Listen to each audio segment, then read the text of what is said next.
গাইবান্ধার বাংলা বাজার এলাকায় প্রায় 4 একর জমির ওপর 3 কোটি টাকা ব্যয় নির্মিত গণপূর্ত বিভাগের সরকারি কোয়ার্টার দীর্ঘদিন ধরে পড়ে আছে পরিত্যক্ত অবস্থায়। কর্তৃপক্ষের নজরদারির অভাবে নষ্ট হচ্ছে ভবন, চুরি হয়ে যাচ্ছে মূল্যবান সামগ্রী। সরকারি আবাসন ব্যবহারের উপযোগী করতে দ্রুত সংস্কার ও বরাদ্দের দাবি করছেন পিডব্লিউডির কর্মচারী ও এলাকাবাসী। নগদ নিয়ে এলো হার না মানা হার অফার। সর্বনিম্ন 10,000 টাকা রেমিটেন্স নগদে পাঠালে থাকছে স্বর্ণের হার জেতার সুযোগ। বিশাল জায়গা জুড়ে দাঁড়িয়ে আছে সরকারি কর্মকর্তা কর্মচারীদের জন্য নির্মিত 4টি আধুনিক ভবন। তবে দীর্ঘদিন ধরে এখানে থাকে না কেউ, করা হয়নি রক্ষণাবেক্ষণ, ফলে জীর্ণদশায় পরিণত হয়েছে সরকারি এই কোয়ার্টার।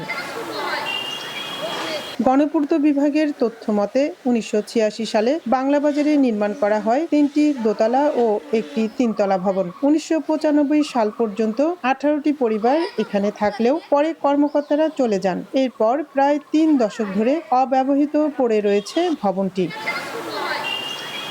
দীর্ঘদিন পরিত্যক্ত থাকায় চুরি হয়ে যাচ্ছে ভবনের দরজা, জানালা ও গ্রিল সহ মূল্যবান জিনিসপত্র। একই সাথে ভেঙে পড়েছে দেয়াল ও অবকাঠামোগত নিরাপত্তা। অথচ শহরের কেন্দ্রে কোয়ার্টার থাকলেও কর্মকর্তারা চড়া দামে বাইরে ভাড়া বাসায় থাকছেন। কর্মকর্তাদের বাসস্থানের পেছনে বড় অঙ্কের টাকা খরচ হলেও সরকারি সম্পদ এমন অযত্নে নষ্ট হওয়া নিয়ে ক্ষোভ প্রকাশ করেছেন স্থানীয়রা। এটা এখন একটা গলার কাটা হয়ে দাঁড়াইছে। এখানে বিভিন্ন ছেলেপেলেরা আসে, মাদক সেবন করে, মাদক কেনা বেচা হয়।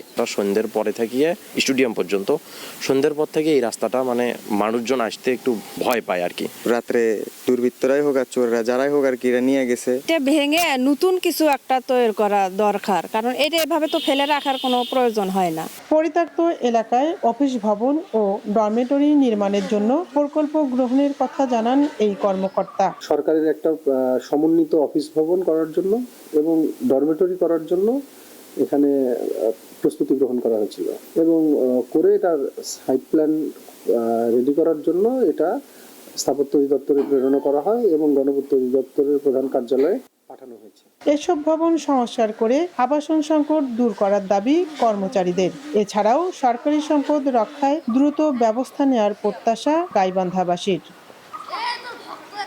Afroza Luna, one news, Gaibandha.